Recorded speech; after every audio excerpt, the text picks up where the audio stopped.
And you see this down through the ages, that their idea of knowledge is knowledge of the material world, how to create different effects in matter. Well, we're not so much concerned with that. Of course, we want to have some material opulence, but it's for the purpose of worshiping the Lord nicely, for making nice offerings, and for preaching very nicely and teaching the science of God. So what we want to do with the material energy is to put it back in relationship with its source. See, we don't want to enjoy the material energy independently.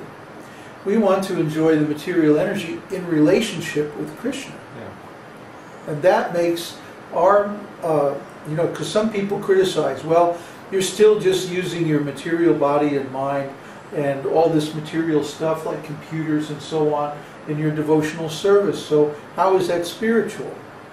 Well, the answer is it's spiritual because it's being used in relationship with Krishna for Krishna's purposes. And it's the only use we use it for.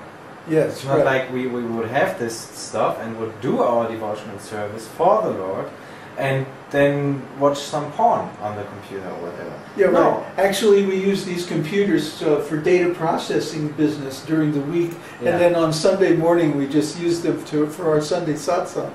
No. All day, every day, day and night, we're using these computers for sacred purposes. So that means they're spiritual. Actually, everything is spiritual. And the conclusion of Srimad Bhagavatam is that actually, in the objective sense, everything is spiritual because it's all the energy of the Lord. And it's all just Brahman. So, we've been talking quite a bit. We ought to ask for any questions. And Neville has a commentary. Oh, Neville. Augustine said that? What a dunce. What did he say? That the soul is created. That means the soul is material. He didn't know the first thing about spiritual life, which is that everything spiritual is eternal, uncreated, without beginning or end. Like the Christians talk about heaven, they say world without end.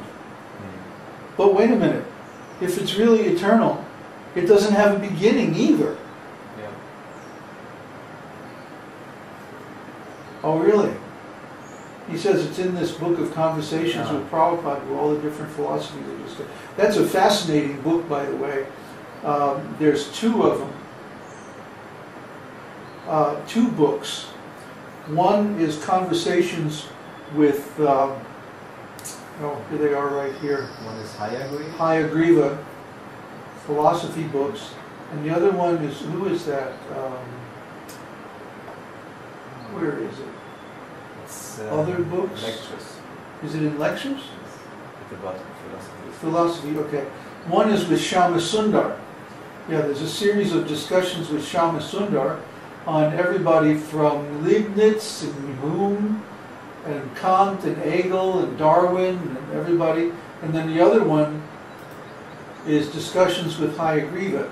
And these are more like the classic philosophers, Socrates, Plato, Aristotle, Plotinus, Origen. Combination of the two what? Doubt and delusion.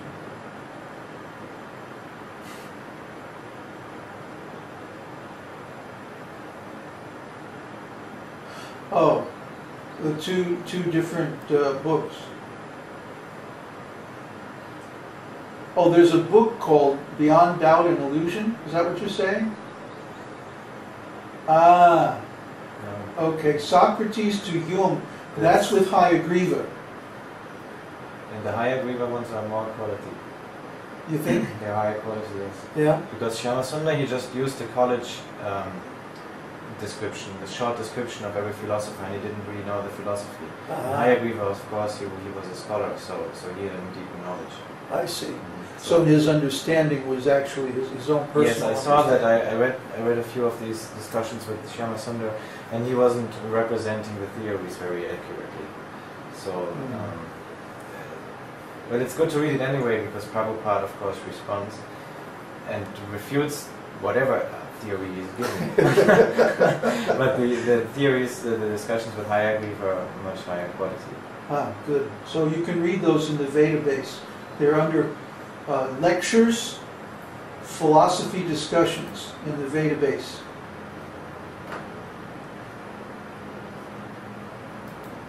So you think you have a lot of transcriptions to do. There's 1,989 transcriptions in this lecture series. So does anybody have a question?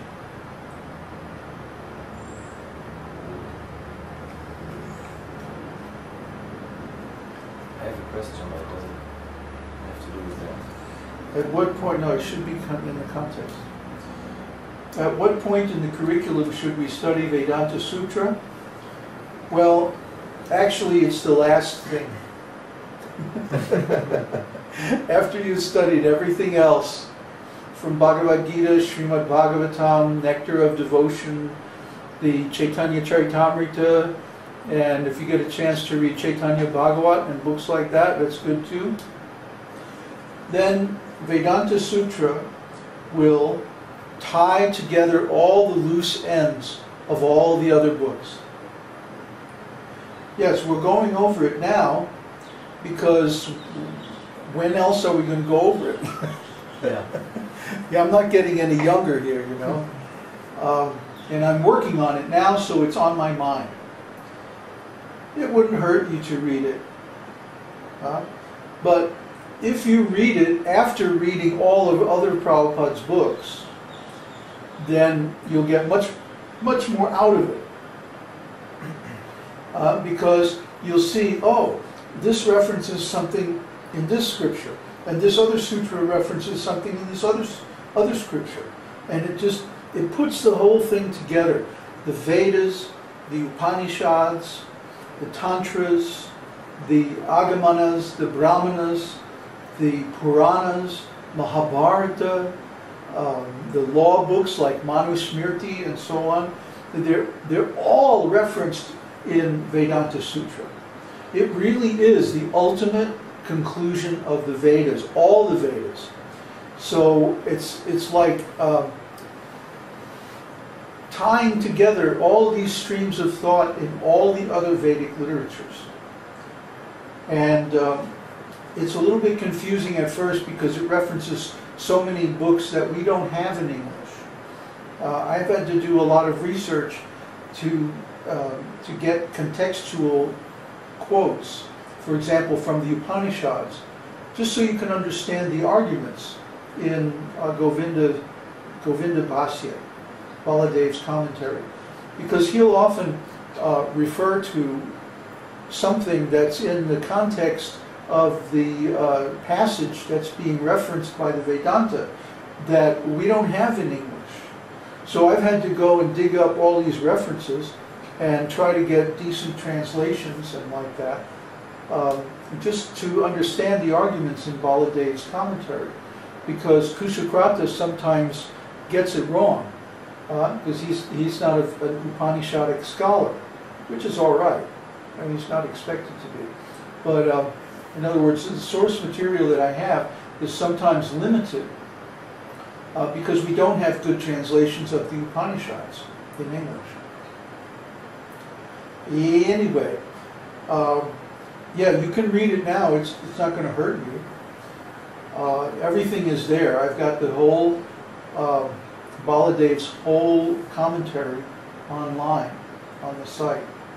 And you should at least go over the table of contents in esotericteaching.org/Vedanta.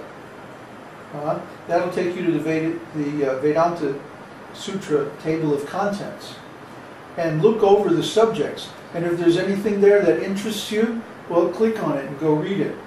And you'll get a sense of how high Vedānta-sūtra is.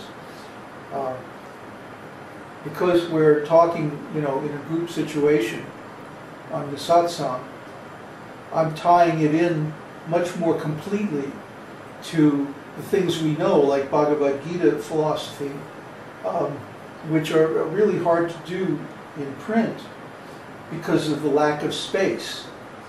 If I were to reference all of the ideas that come up in the course of the discussion of these different points, then my book would wind up being 4 times the size that it is now. And it would be very hard to read because I would always be interrupting the flow of the discussion to insert a scriptural reference to prove the point. So I only insert references for the really important points, the conclusive points.